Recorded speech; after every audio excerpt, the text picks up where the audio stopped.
Hello mga ka-treats! Nag-request ako kay Mr. na siya ang magluto ng bihon gisado na may migi. Kasi mas malasa talaga pag siya ang nagluluto. Then yamihan na rin namin ng luto kasi dadalhin namin sa family niya.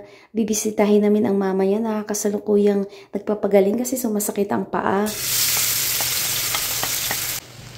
Ito lang yung version namin sa ganitong luto pero kayo na bahala kung ano ang gusto niyong gulay na ihalo. At kayo na rin mag-adjust sa timpla na gusto niyo.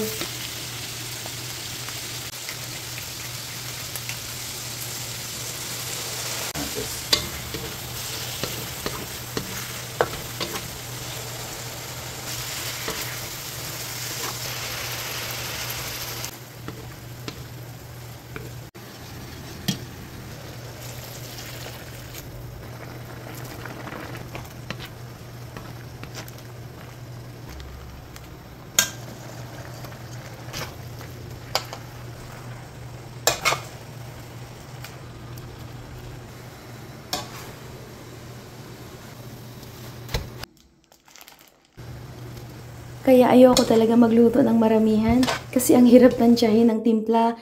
Tapos ubos pa energy mo kahahalo. Pero sulit din nung hinatid namin, sabi ng mga kapatid at mama niya, mas masarap pa raw kaysa mga nabibili sa labas.